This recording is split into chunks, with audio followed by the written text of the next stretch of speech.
Hello, good morning at dumating na siya.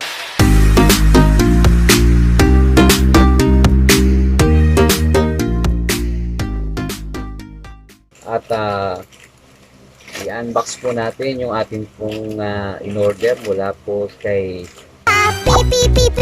at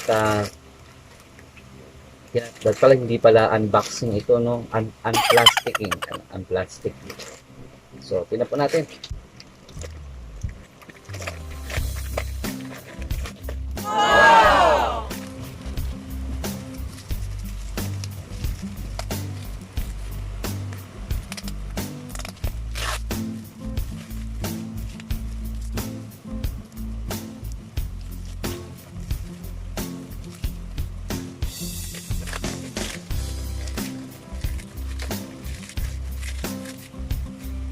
Yan. Kabalot siya sa ganito, ano. Nung bata ako, hindi kong tutukin to. Kayo ba? Ito po yung bago kong wireless mini keyboard. So, pagkukunin po natin siya sa loob, pag ilalabas po natin, ayan, kanyang itsura. Ang kanya pong itsura. Ito na naman, marami na naman tayo paglalaruan. Ganito. Okay. So, ito siya. Ito po yung kanyang manual. And, hey, parang joystick lang po siya, no? So, all you have to do is try na po natin. So, flip lang po natin ito ating pong camera. Okay? At ito na po siya, yung ating pong bagong kaibigan, bagong partner sa ating pong pagla-livestream at saka po pagka-type. Alright, so at meron po siyang micro USB cable at tingnan po natin yung ibang features po niya. Sa likod ay meron pong pintuan.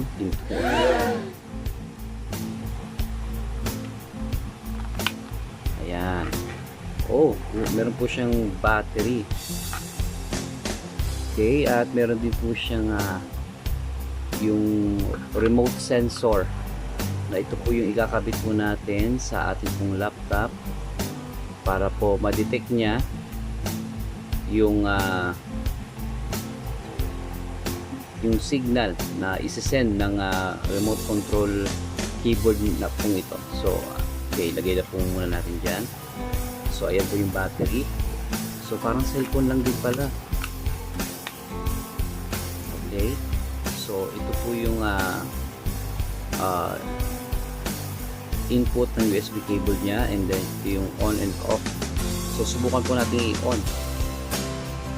Ayan. You know, may ilaw po. So, try po natin. Alright. So, tingnan po natin kung gumagana. Saan po natin yung ating pong laptop. Alright. Kaon na po siya. Okay. So, makikita nyo po, para naka-QWERTY po siya. Yung kanya pong arrangement, at kanya pong keyboard. At ito po yung left and right click, mouse click. Ayan, ay gumana! So, pinindot ko lang po yung itong left click. Ito naman po yung right click. So, yun, ano yung password. I-type po natin yung password. Habang pinindot ko po siya, yung ilaw nagpa-function. Tapos press enter. Nasaan ba yung enter key? Ito yung enter. Ito yung enter. Ay, bata. Oh.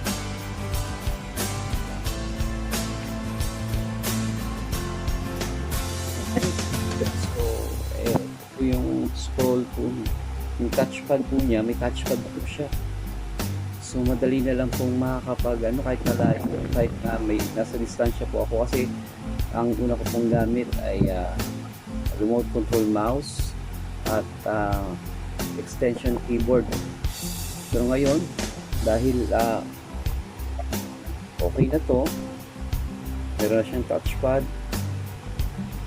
okay, subukan po natin magbukas ng isang application. Ooh, galing! Tapos try po natin mag-view document. Okay, let's go shift. Alright, magana yung shift. Okay, natin ano ba yung ito ba? Okay, so shift, parang function din po ng keyboard. Pag shift natin, patay po for example yung pangalan ko, ayan. Alright,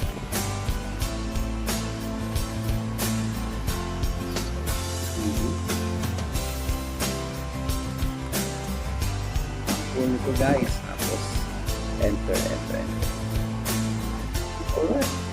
Alright, subukan po natin i-highlights. Gagawin ko, i-hold ko lang po itong left click, yun, tapos right click po natin. Okay, copy, paste, pwede natin copy sa baba. Control B, tingnan natin yung shortcut kung gagana. Yung Control B mga kapatid ay ano yung paste. Ayan. Okay. Control X natin mamaya. Okay. Hold muna na, highlight po natin. Tapos Control X. Sabihin po ng Control X, shortcut sa keyboard ay Control cut po yun. Okay. So, i-control ulit natin. Ayan. So, same function lamang po, the same shortcut. Okay. So, subukan naman po natin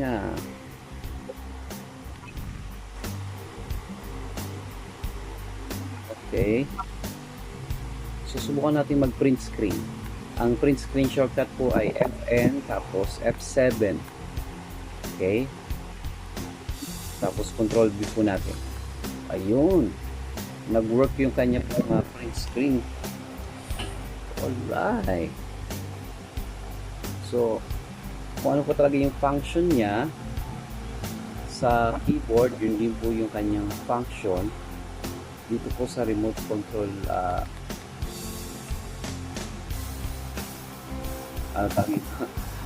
mini keyboard po natin. So, ayan. So makikita niyo po dyan, yan din po, babasahin niyo na lamang po yung yung keyboard. Subukan po naman natin yung PowerPoint. Okay.